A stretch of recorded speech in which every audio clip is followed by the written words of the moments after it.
They have oil that is stuck in Venezuela. They can't move it because of our quarantine and because it's sanctioned. We snagged Nicolas Maduro. Took 90 minutes, and not one American soldier even twisted an ankle.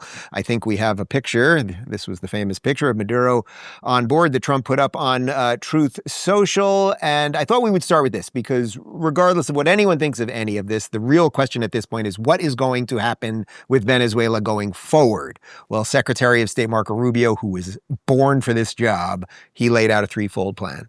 Variously is that you're winging it, that there's no plan for Venezuela going forward. Yeah, I know. They're going to say that. I used to be a senator, too. That's what you always say when it's the other party. The bottom line is we've gone into great detail with them about the planning. We've described it to them. In fact, it's not just winging it. It's not just saying or speculating it's going to happen. It's already happening. As we move forward, we'll describe our process, which is a threefold process in Venezuela. I've described it to them now. Step one is the stabilization of the country. We don't want it descending into chaos.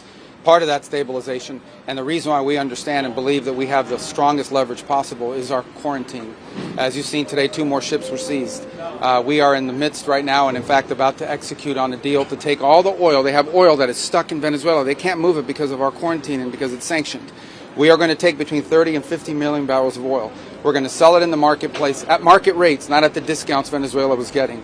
That money will then be handled in such a way that we will control how it is dispersed in a way that benefits the Venezuelan people, not corruption, not the regime. So we have a lot of leverage to move on the stabilization front. The second phase will be a phase that we call recovery, and that is ensuring that American, Western, and other companies have access to the Venezuelan market in a way that's fair. Also, at the same time, begin to create the process of reconciliation nationally within Venezuela so that the opposition forces can be amnestied and released and from prisons or brought back to the country and begin to rebuild civil society. And then the third phase, of course, will be one of transition. Guys, first off, generally, Batya, are you with me that this guy was just born for this job? It seems so clear to me that he is just so highly competent. It doesn't mean you have to agree with everything he's saying or doing, but he was just ready for this job, and I think that that's great. But look, stabilize, recovery, transition. I mean, they're maturely laying out what we have to do. They're not saying it's going to be easy, but they're laying out a plan. I think this is all good.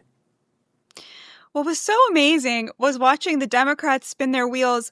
So first they were angry that they were doing regime change, right? Oh, regime change, terrible. Then they were angry that they didn't do regime change. Oh, Delcy Rodriguez is the same regime. First they were angry that we were spending all this money on this, right? Why is he out there in Venezuela instead of, here in the U.S. investing in America and healthcare? Then they were angry that he was making money off of it. Oh, how dare you seize the oil, right? Like, it was just so amazing. They couldn't even get their talking points straight because, of course, what he was doing was like dead center on all of these things. They didn't do regime change, but also they signaled to the regime, you're going to play ball with us or you're going to get Maduro'd, right?